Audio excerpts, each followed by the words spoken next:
함께 깊은 은혜를 나누기를 원합니다. 먼저 제가 누가복음 15장 1절, 2절, 2절 말씀만 제가 공독해 드리겠습니다. 모든 세리와 죄인들이 말씀을 들으러 가까이 나오니 바리새인과 서기관들이 원망하여 가로되 이 사람이 죄인을 영접하고 음식을 같이 먹는다 하더라는 말씀에서 예수님이 세상에 오신 목적이, 이 땅에 오신 목적이 바로 죄인을 구원하러 오셨으며 그분의 이름 또한 이름 자체가 구원자이시고 죄로부터 구원할 예수 그리스도이시기 때문에 당연히 죄인들과 함께 사함받고 죄사함을 받고 죄인들이 나와서 주님을 통해서 죄사함 받는 것은 당연한 사실입니다. 그런데 이 바리새인들이 마음속에는 율법의 눈으로만 예수님을 보았기 때문에 죄인들을 천하게 보면서 예수께서 그들을 영접하신 행위를 비웃고 있는 장면이 오늘 저는 볼 수가 있습니다. 그래서 여기서 비유로 누가복음 15장에서 보면 세 가지 비유가 우리에게 소개되고 있습니다. 너무 잘 아시는 대로 첫 번째 1절에서 보면 잃은 양을 찾는 목자의 심정으로 우리에게 비유로 설명해 주고 있고, 두 번째는 잃은 동전을 찾는 여자의 모습이 나옵니다. 8절부터 잃은 드라크마를 찾는 여인, 여기서 여자는 교회입니다. 동전 하나가 왜 그렇게 중요할까 생각할 수가 있습니다만은 이스라엘 보면 결혼식장에 부인이와 신부가 이마에다 아마 이렇게 테를 들고 하는 세메드라고 하는 게 있습니다. 그 세메드에 동전 10개가 이렇게 붙어 있습니다. 근데 그 동전 하나가 빠져 있으면 예식장에 그걸 들어갈 수가 없습니다. 그 정도 중요한 게 동전 하나입니다. 그 동전 하나 찾기 위해서 애쓰는 모습이 이런 드라크마를 찾는 여자의 비유, 여자는 교회를 얘기하는 겁니다.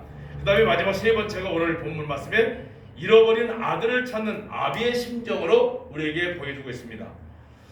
이 세 가지 비유 모두가 공통점이 있습니다. 뭐냐면 다 잃어버린 것을 찾는 겁니다. 모두가 찾고 헤매는 것이 특징인데, 원래 우리 인생들은 하나님의 형상이었으며 거룩한 존재였으나 불행히도 사탄의 개입으로 범죄하게 된 후에 개별적으로 아버지 앞에 잃어버린 자가 되었던 것입니다.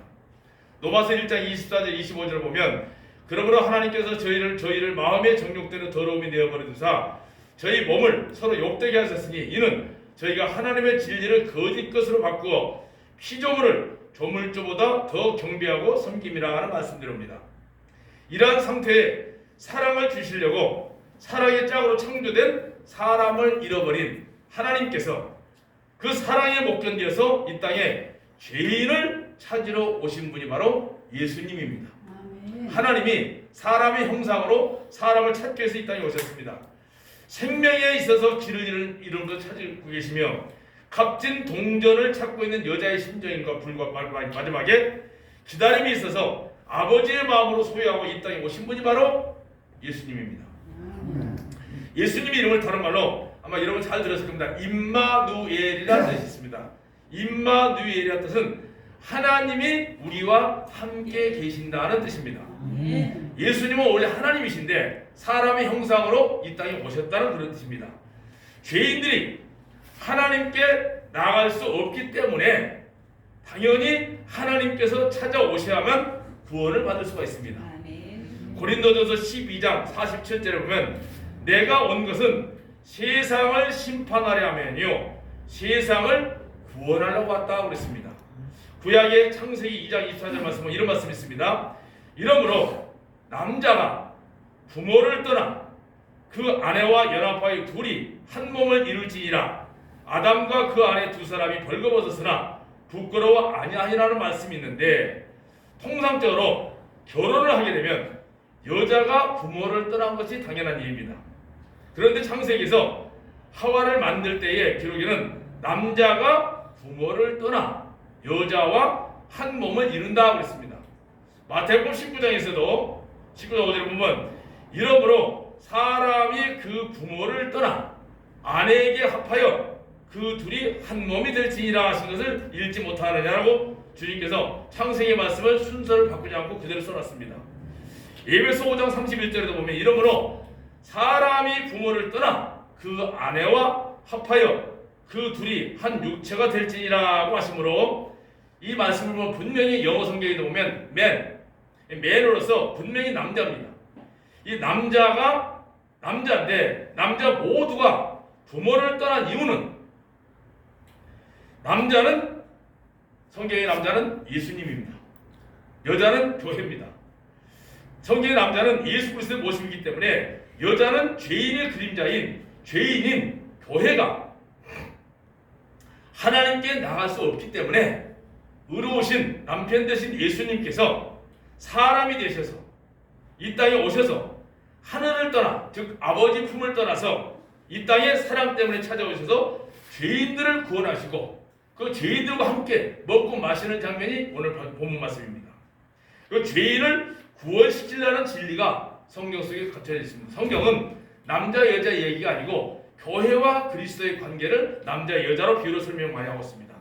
여러분 잘 아시는 애굽에서 떠난 이스라엘 민족에게 하나님이 찾아오셔서 거처를 마련하시고 사람들과 함께 하시기 위해서 모세를 통해서 성막을 지으라고 했습니다. 성막을 건축하게 하신 마음이나 아들로 임마누엘 하신 그 마음은 잃은 양을 또 잃은 아들을 찾는 마음은 오늘도 여전히 아마 여러분 듣고 계시는 이 가나안 복음 방송을 통해서 잃어버린 죄인들을 애타게 찾고 계시기 때문에 이 시대에 쓰임받는 귀한 사역자들을 통해서 복음의 말씀을 이 가나안 복음 방송을 통해서 계속 전파되고 있습니다. 그런데 여기서 잃어버렸다는 것은 자신이 철저하게 낮아진 죄인의 모습을 의미합니다. 교만한 바리새인, 서기관, 율법사들은 잊혀진 죄인이면서도 자신들이 죄인이라는 사실을 모르고 있는 자들이고 세리 창기들은 당시 율법의 말씀에 조명되어 죄 때문에 항상 얼굴을 들지 못하고 하나님께 죄를 고백하여 예수님께서 죄를 대신 짊어지고 오신 어린 양이라는 진리를 믿을 수 있는 마음의 준비가 된 사람을 잃어버린 자들이라고 얘기합니다.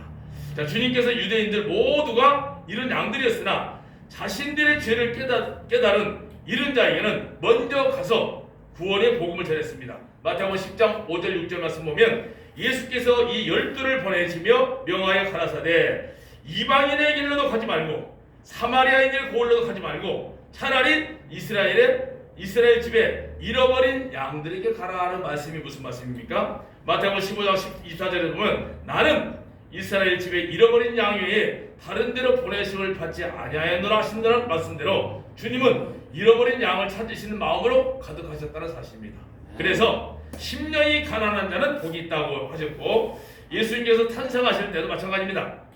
호화로운 예루살렘 종교의 지절품 속에 어지러운 바리새인들의 부자의 도시에 태어난 것이 아니고 조용한 시골 총동네인 떡집이라고 하는 이름의 뜻을 가진 베들레헴에 그 사고 안에 있을 곳이 없어서 양떼들이 살고 있는 축사에 그것도 나무로 만든 오래되어 볼품없는 비어있는 구유에 탄생하셨습니다.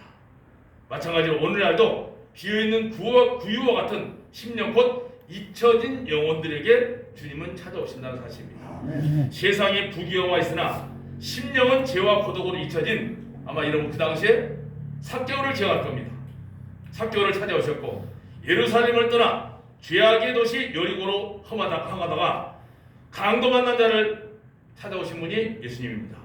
바리새인과 함께 성전에 기도하러 온 세리는 멀리 서서 가슴을 치며 하나님이여 나를 불쌍히 여기소서 나는 죄인으로소이다 나는 죄인이로소이다 라고 하는 낮아진 세리에게 의롭다 하시고 선포하신 분이 예수님입니다.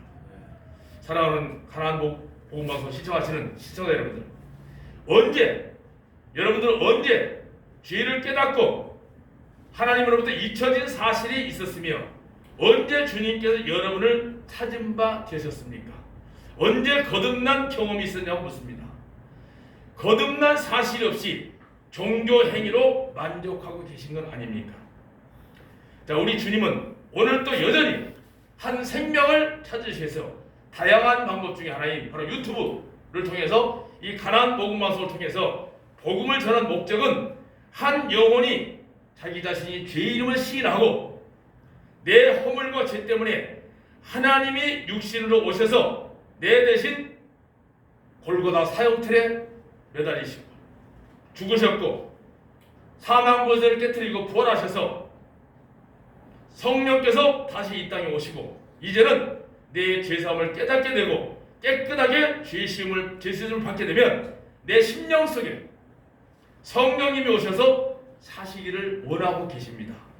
이 사실을 깨닫고 생명 바쳐서 잃은 영혼들을 구원하는데 우리 모든 것을 드려야 될 줄 믿습니다. 요한복음 16장 21절 21절 보면 이런 말씀이 있습니다. 여자가 해산하게 되면 그때가 이르렀으므로 근심을 하게 됩니다. 그러나 아이를 낳으면 세상에 사람 난 기쁨을 인하여 그 고통을 다시 기억지 아니하리라는 말씀이 있습니다. 그 고통을 다시 기억지 않는다. 지금은 너희가 근심하라. 내가 다시 너희를 보리니 너희 마음이 기쁠 것이요 너희 기쁨을 빼앗을 자가 없다는 말씀 속에 예수님께서 십자가의 저주를 받으실 때 크나큰 고통이며 해산의 고통이었지만 그 고통을 통해서 잃어버려진 죄인이 구원받을 때 주님께서 복음 전도자들의 큰 기쁨이며 영광이 된다는 사실입니다. 아멘. 이 가난 복음 방송, 이 어려운 시기에 끌고 나가는 것 굉장히 어렵습니다. 수많은 돈도 있어야 됩니다. 경제적으로도 어려움 당합니다. 그러나 이 복음 방송을 통해서 복음을 듣고 구원받는 영혼이 한 영혼이라도 생긴다고 하면 그게 하나님 앞에 큰 기쁨입니다. 탕자가 집을 나설 때는 재산을 가지고 있어서 허랑방탕했는데 똑같습니다. 오늘날 많은 영혼들이 나름대로 종교의 지위나 세상의 부여, 바로 이게 탕자가 가지고 있는 재산입니다. 그 부여에 배가 부르고 있어 죄인이면서도 자신이 지옥 갈 죄인이라는 사실을 깨닫지 못하고 있다는 사실입니다. 무화과 나무 잎으로 치마를 만들어서 수치를 가려우듯이 각종 종교의 방법으로 나름 만족을 누리고 사는 모습은 참으로 안타까운 모습입니다. 바리새인, 오늘날 누굽니까? 훌륭한 종교 지도자들입니다. 자신들 역시 지옥 갈 수밖에 없는 죄인이라는 사실을 모르고 율법의 종교의식과 전통, 선민의식의 자존심, 교만 이런 것들이 눈이 가려워져서 잃은 자만 구원하러 오신 예수님을 미워하듯 오늘 또 바리새인과 같은 종교인들은 여전히 복음주의자들을 정죄합니다. 그러나 예수님은 그 원수가 된 종교인들까지 사랑하셔서 먼저 잃어버린 죄인들이라는 사실을 깨우쳐 주시기 위해서 산상보훈을 통해서 정책 발표를 하신 겁니다. 가장 밝은 빛 앞에 설 때 지극히 작은 허물이 드러나는 것처럼 예수님의 가장 밝은 의의 빛이시기 때문에 그 예수님의 복음의 말씀 앞에 내 자신이 죄인 아닌 자가 한 사람도 없습니다. 그 모든 종교인들을 죄인으로 정죄하기 위해서 만들게 산상보훈입니다. 인자가 온 것은 잃어버린 자를 찾아 구원하려 함이라고 했습니다. 오늘도 찾으시는 주님 품으로 다 들어오셔서 이 복음의 방송을 통해서 여러분 구원받고 하나님의 자녀로서 합당한 삶을 사시기를